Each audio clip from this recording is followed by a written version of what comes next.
we're now moving to the other side of the Atlantic and having more of a Nordic perspective. So the first speaker on that side is going to be Dr. Johan Sjöström. He's a senior research scientist at I don't know is it pronounced RISE or RISE or how RISE. RISE Research Institutes of Sweden. His research is focused on wildfires, their ignition, behavior, and consequences to society. So over to you, Johan. Go ahead. Thank you, and nice to see such a turnout. I realized when listening to the previous speakers here that things are always relative, right? So we're a European country, and in the European perspective, we're always the region with very sparsely populated and with large homogeneous forests, whereas compared to now to the Yukon Flats and northern Quebec, we're a region which is highly populated and with a fragmented landscape. So I'm going to try to put a little Scandinavian perspective on this. All right, so yes, wildfire. We've had wildfires in the boreal since forever, right? It's a natural phenomenon, but it's also a cultural phenomenon, especially in the more populated areas. When we populated the north of Scandinavia, for example, people survived on small agriculture, where cattle was sort of a basis for surviving, and cattle lives on early succession, right? So forests were burnt. They were burnt a lot in order to survive and help the cows survive in the early spring. And we also have lightning ignitions, of course, like everywhere else. These two things coexist. So just to give a brief history, this is dendrochronological studies from now over 2 decades ago, studying fire occurrence in northern Sweden since the 1300s. And there are some clear trends here. First, a steady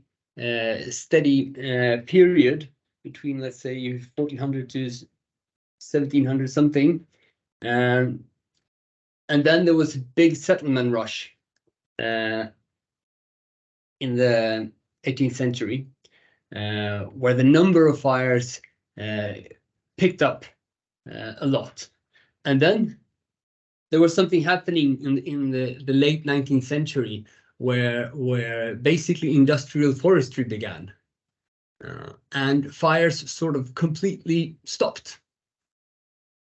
In terms of burnt area, it didn't make much difference, right? So before 1750, we had maybe few fires, a few summers, which burned a lot. After 1750, much more fires, but they were a bit smaller. So all over about 1% a year burned. So, and I compared with Edward's slides, and this is about the same as present day Yukon Flats now. But then something happened some 150 years ago, and what happened was the commercial forestry. So there was an incentive to suppress fires.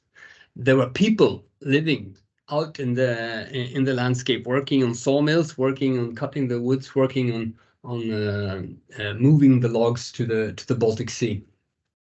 So all these people usually had lots of knowledge of fire. They were there, and there was a big incentive. So basically, we put them out, and this is interesting compared to today's modern day Canada, for example, or Alaska, because we managed to put it out as early as late 1800s, because we had lots of people there, and we have a benign climate. I mean, there are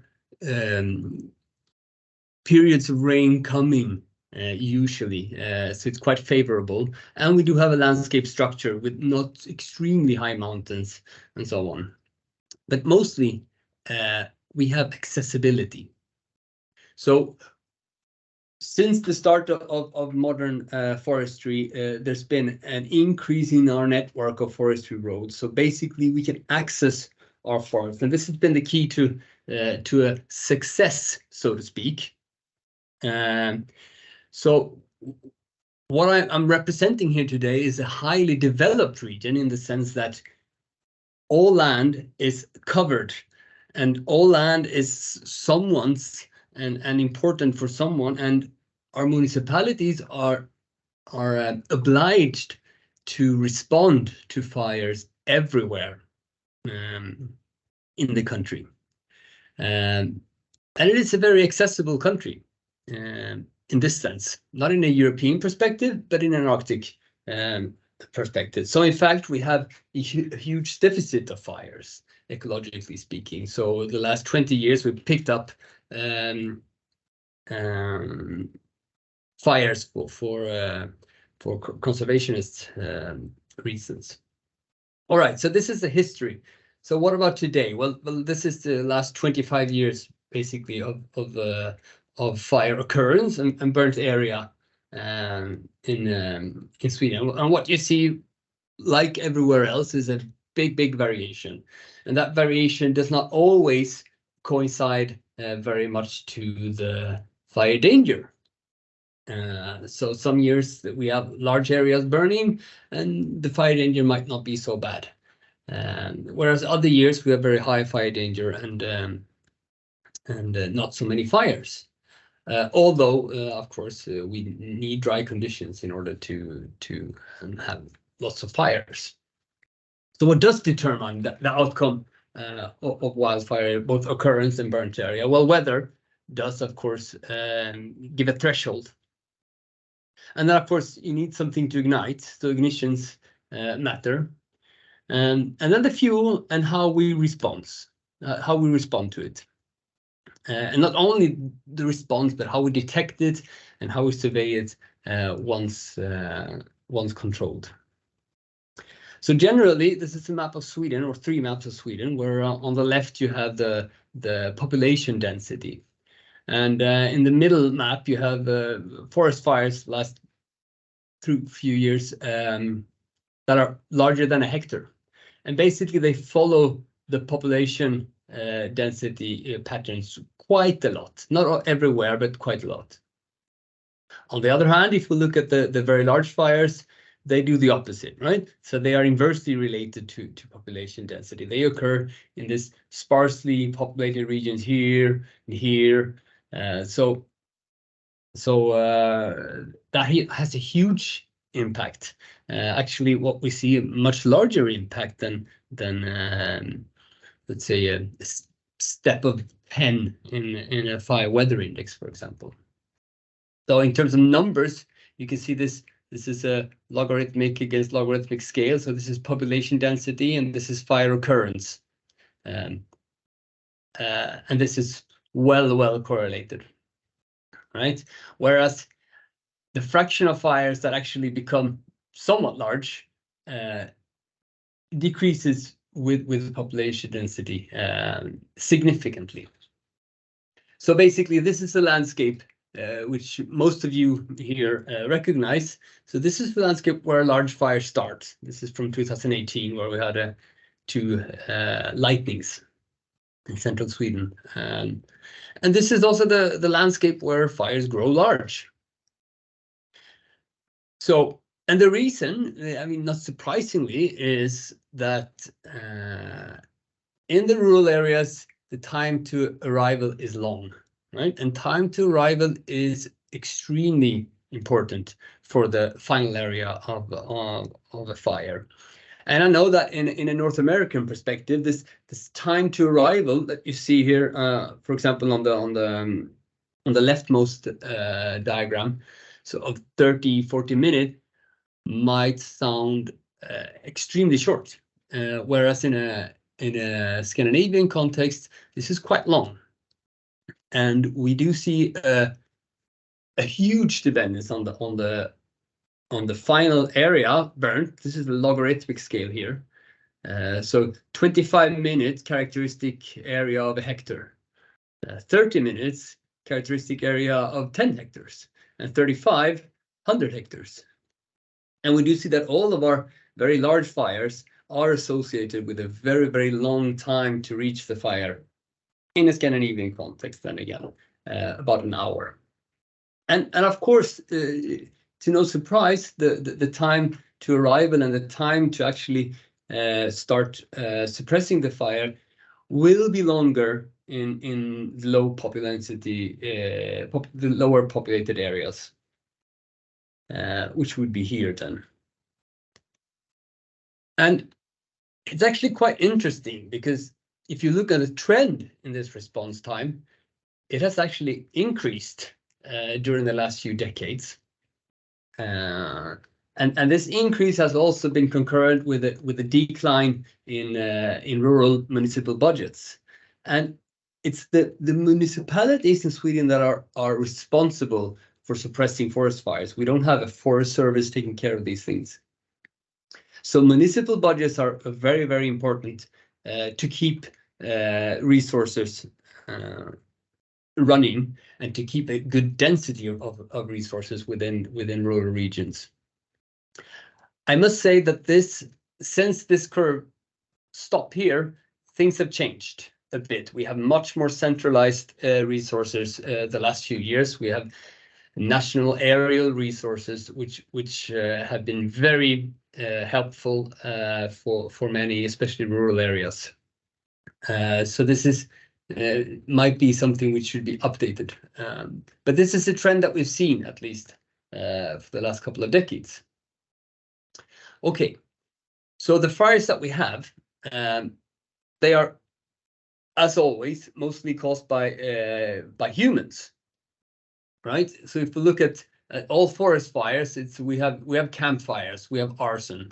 Lots of them are unknown, of course. We have lightning, no humans involved there, and then it's children, and then people burning residues, basically, outside where they live. But these graphs, they represent different areas of fire. So if you look at the very largest fires, there's a very clear pattern. Just a few of these things emerge, and that is other sparks. And this category is, for example, forestry machines working in the forest. It's also trees falling over power lines. We see lightning. Of course, lightning occurs where no one sees it usually. It takes time to get there because no one knows where it is. And then we have reignition. This is not something that you usually categorize in North America as a category of its own, but here, since the rescue service will leave the responsibility to the landowner once they have put the flames out, and then it's a responsibility of the landowner. And then if it reignites, it's a new dispatch for the rescue service. And in fact, the 2018, which was a bad year for Scandinavia, almost all the large fires were started first by lightning, mostly at least, and they were almost all of them contained at an early stage, and then a day after rekindling and then growing large to thousands or at least several hundreds of hectares. Okay, so looking at some trends. So we do see climate change, of course, in Sweden. We see warmer winters in particular. We see more precipitation in most regions. And how does this affect what we see from the fire danger?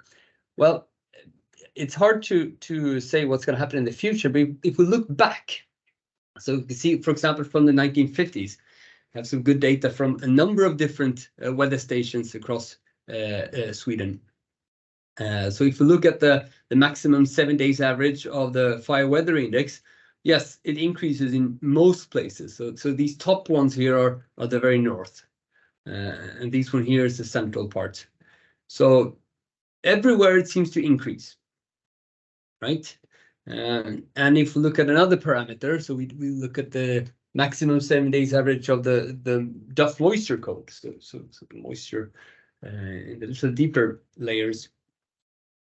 Not as drastic, but still there's a deep increase here, definitely in many places. But these lines, where you define this, are usually quite hard to define because they rely very much on the very ends here. So we've actually managed to do the same analysis for a very, very long series or several series from 1860 and onwards. And then we see, yes, there is usually a little increase in fire danger, but also that this increase, which on average will be an increase, will not produce new extremes, at least what we've seen so far, that we just saw from Quebec. So the high years are years that have been occurring before. We haven't seen so far any drastic changes, more than average increase. There are some other more drastic changes. One of them is some of the trends in ignitions, for example. This is number of fires, forest fires, that are started by children, which when I was a teenager was about 12%, and now gone down to less than 1%. We see the spring burning of grasslands, which of course